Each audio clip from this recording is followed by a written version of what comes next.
everyone, welcome back to our channel Bioverse, the universe of biology। आज हम बात करने वाले हैं कि जो हमारे पास नॉलेज है या जो हमने किसी टॉपिक के बारे में समझा है, पढ़ा है, जाना है, उसे अप्लाई कैसे करना है। जैसे एग्ज़ाम में आपको एक परफेक्ट आंसर कैसे लिखना है। ये वीडियो स्पेसिफिकली तो जूलॉजी और बॉटनी के स्टूडेंट्स के लिए है, लेकिन इसमें से कुछ पॉइंट्स ऐसे हैं जो रेलेवेंट टू ऑल है। मतलब आप किसी भी डिसिप्लिन के हो, आप इसको फॉलो कर सकते हैं। ठीक है, तो आज इस वीडियो के बाद मैं आशा करती हूँ कि आप एक परफेक्ट आंसर की जो इंग्रेडिएंट्स हैं उनको समझ जाएंगे। ऐसे ही और अच्छे अच्छे लेक्चर्स के लिए हमारे चैनल को सब्सक्राइब करिए और अपने दोस्तों के साथ ज़रूर शेयर करिए। ठीक है, तो चलिए स्टार्ट करते हैं। तो in order to write the perfect answer हमें सबसे पहले क्या करना पड़ेगा, डिसाइड करना पड़ेगा कि क्वेश्चन में जो पार्ट्स दिए हुए हैं किस पार्ट पर हमें कितना एम्फेसिस डालना है।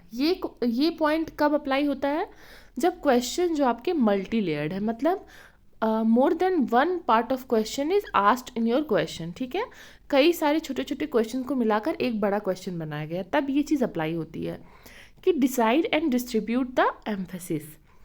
जैसे ये किस पे डिपेंड करता है कि आपका जो है प्रोवाइडेड मार्क्स क्या है, प्रोवाइडेड टाइम क्या है, उस हिसाब से आप उस क्वेश्चन को ब्रेक डाउन करेंगे और उस हिसाब से आप हर एक पार्ट को उसका जो है एम्फेसिस डिस्ट्रीब्यूट करेंगे। ठीक है, एग्जाम्पल से हम इसे और अच्छे से समझ पाएंगे।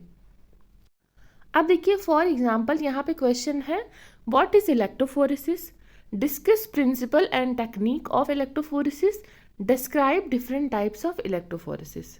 तो इस क्वेश्चन में सबसे पहले हमें एनालाइज करना पड़ेगा कि कितने पार्ट्स हैं क्वेश्चन के। तो पहला क्वेश्चन, ये पहला पार्ट ही हो गया what is electrophoresis. Second part हो गया प्रिंसिपल और टेक्निक बताना है इलेक्ट्रोफोरेसिस का, और थर्ड बताना है आपको जो है टाइप्स ऑफ इलेक्ट्रोफोरेसिस का। तो 3 पार्ट में क्वेश्चन डिवाइड हो गया।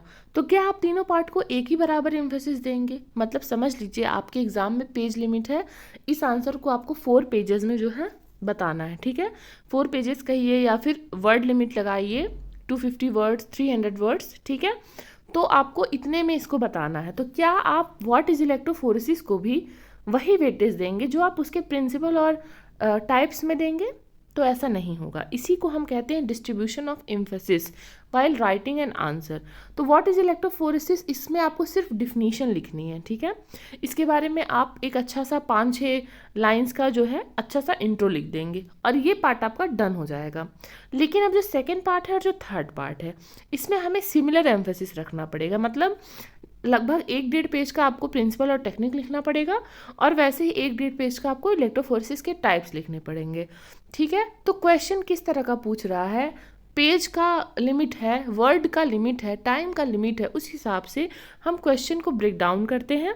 अब जैसे बहुत सारे बच्चे होंगे इलेक्ट्रोफोरेसिस में ही अपना सारा पोटेंशियल वेस्ट कर देंगे, व्हाट इज इलेक्ट्रोफोरेसिस से उन लोग का 2 पेज का हो जाएगा, तो फिर प्रिंसिपल और टेक्निक्स और इलेक्ट्रोफोरेसिस के टाइप्स के लिए स्पेस कहाँ बचेगा। तो इसलिए बहुत इंपॉर्टेंट है कि जब भी आप कोई आंसर लिखना चाहें सब्जेक्टिव राइटिंग में, सबसे पहले क्वेश्चन को एनालाइज करें और उसका ब्रेक डाउन करें उसके पार्ट्स का, और देन एम्फेसिस डिसाइड करें और अपने माइंड में एक फ्रेम बना लें। इससे आप क्लियर रहेंगे और आपको सोचना नहीं पड़ेगा और आपकी टाइम भी बचत होगी। अब सेकेंड पॉइंट है be specific, clear and relevant in your approach. इससे हमारा क्या मतलब है, स्पेसिफिक से मतलब है जैसे साइंस में आप जितनी ज़्यादा न्यूमेरिकल वैल्यू दो, ठीक है, जितना ज़्यादा स्पेसिफिक इंफॉर्मेशन दो, वो आपके आंसर को और ज़्यादा अच्छा बनाती है। क्लियर मतलब क्या होता है, जैसे अगर आपको नहीं याद आ रहा है, मैं तब की बात नहीं कर रही हूँ, तब तो आप अप्रॉक्सीमेट लगा दोगे, लेकिन अगर आपको चीज़ें याद हैं, जैसे आपको एकदम एग्जैक्ट वैल्यू याद है, पाई की वैल्यू आपको याद है 3.14 है, तो आप 3.14 ही लिखते हो ना। उसमें अप्रॉक्सीमेट वैल्यू कब इस्तेमाल की जाती है, जब आपको चीज़ें याद नहीं होती हैं। ठीक है, जितनी ज़्यादा स्पेसिफिक वैल्यू रखोगे, जैसे आपको पता है कि एक राउंड ऑफ डीएनए में 10 बेस पेयर पाए जाते हैं, ये बात तो पता है, लेकिन 10 बेस पेयर किस टाइप ऑफ डीएनए हेलिक्स में पाए जाते हैं, बी टाइप में। तो ये भी आप स्पेसिफिक लिखिए कि बी के लिए 10 पाए जाते हैं, सी के लिए जेड के लिए 12 पाए जाते हैं। इस तरह से आप जब लिखेंगे ना तो आपके क्वेश्चन का जो वॉल्यूम है वो बहुत बढ़ जाएगा, मतलब आपके क्वेश्चन की जो क्लास है वो बहुत हाई हो जाएगी। और यही पॉइंट्स जो हैं आपको बाकी बच्चों से या फिर आपके बाकी जो पीयर्स हैं उनसे आपके आंसर को अलग करते हैं। रेलेवेंट मतलब क्या होता है, जो चीज़ें क्वेश्चन में पूछी गई हैं सिर्फ आप वही बातें बताएं। साइंस का सब्जेक्ट है, इसमें आपको अराउंड द बुश नहीं जाना है, जो सिर्फ चीज़ें पूछी गई हैं आप सिर्फ वो बताएं, ठीक है। अब ये थर्ड पॉइंट है और ये बहुत इंपॉर्टेंट पॉइंट है। अक्सर बच्चे क्या करते हैं या फिर हम लोग भी जब एग्ज़ाम देते हैं तो क्या करते हैं, हम जो डायग्राम्स होता है उसको आर्टिस्टिकली सुंदर बनाने की बहुत ज़्यादा कोशिश करते हैं कि ये डायग्राम सुंदर लगना चाहिए। लेकिन ये आर्ट की क्लास नहीं है, ये है साइंस की क्लास। तो जो चीज़ें हैं वो साइंटिफिकली करेक्ट होनी चाहिए और साइंटिफिकली रेशियो वाइज होनी चाहिए। जैसे फॉर एग्ज़ाम्पल, जैसे आप देखिए, अगर आप कोई डायग्राम बना रहे हो, ठीक है, अगर आप किसी का फेशियल फीचर बना रहे हो तो आंखें बनाओगे, उसके रेशियो में आप नाक बनाओगे, उसके रेशियो में आप उसका माउथ बनाओगे, ठीक है। तो ये होता है साइंटिफिकली करेक्ट। अब आप ऐसा नहीं कर सकते कि किसी की आंखें इतनी बड़ी बनाओ, नाक इतनी बड़ी बनाओ और होंठ इतने बढ़ाओ, तो फिर ये कार्टून हो जाता है, ठीक है। साइंटिफिकली सही डायग्राम बनाने का मतलब है कि जैसे आप मान लीजिए कॉकरोच का डायग्राम बना रहे हो, ठीक है, तो यहाँ पे नंबर ऑफ जो सेगमेंट्स है वो फिक्स्ड हैं। तो ये आपको, ये ऐसे आप कैजुअली नहीं ले सकते कि हाँ नंबर ऑफ सेगमेंट कुछ भी बना दिया।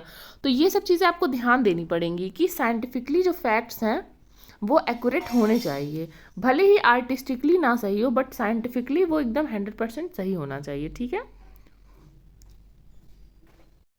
अब फोर्थ पॉइंट है lace work for the invigilator, more marks for you. इससे क्या मतलब है, मतलब कि जो इन्विजिलेटर है उसको कितनी कम मेहनत करनी पड़ रही है, ये आपके मार्क्स डिस्ट्रीब्यूशन में एक मेहनत मतलब पॉजिटिव चीज़ ला सकता है। जैसे कि अगर आपने हेडिंग्स अच्छे से डाली हैं, सब हेडिंग्स अच्छे से डाली हैं, चीज़ों को हाईलाइट किया है, तो इन्विजिलेटर को आप बिल्कुल टेंशन नहीं लेनी पड़ेगी कि आपके आंसर को चेकआउट करने में, ठीक है।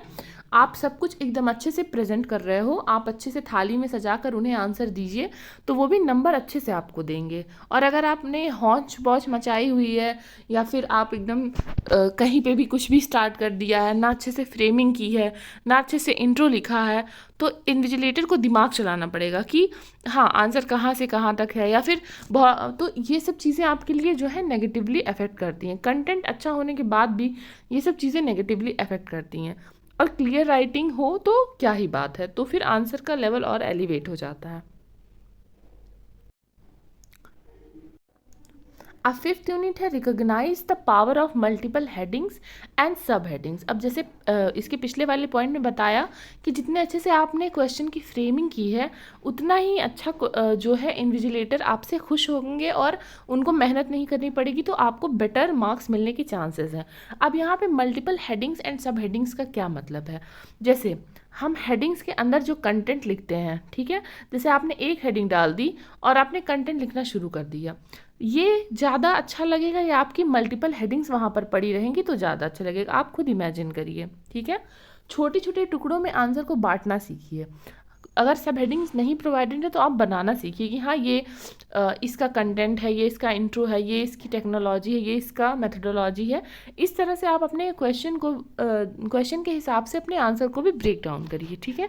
जितनी ज़्यादा हेडिंग्स होती हैं, अब ये नहीं कि पूरा आंसर में अपने हेडिंग्स ही भर दी और कंटेंट कुछ रखा नहीं, एवरीथिंग इज़ अबाउट बैलेंस, ठीक है। तो आपको मल्टीपल हेडिंग्स और सब हेडिंग्स का इंपॉर्टेंस समझना है और उसको यूटिलाइज़ करना है। जितनी ज़्यादा आप हेडिंग्स यूटिलाइज़ कर सकेंगे उतने ही अच्छे आपके आंसर होते जाएंगे। तो ये थे 5 पॉइंट्स जिससे एक परफेक्ट आंसर आप लिख सकते हैं। मैंने यहाँ पे जो जनरल पॉइंट्स होते हैं जैसे पॉइंट्स में लिखिए या हाईलाइट करिए, ये सब चीज़ों को मैंने यहाँ से रिमूव कर दिया है क्योंकि ये सब बहुत जनरलाइज्ड पॉइंट है और ये 5 ऐसे पॉइंट थे जो उतने डिस्कस नहीं किए जाते हैं। अगर आप ये 5 पॉइंट्स को अप्लाई करते हो अपने आंसर राइटिंग में तो I am very certain that आपके आंसर राइटिंग का जो है लेवल होगा वो अप होगा। तो ऐसे ही और अच्छे अच्छे वीडियोज़ के लिए चैनल को सब्सक्राइब करिए और अपना सपोर्ट दिखाइए। Thank you.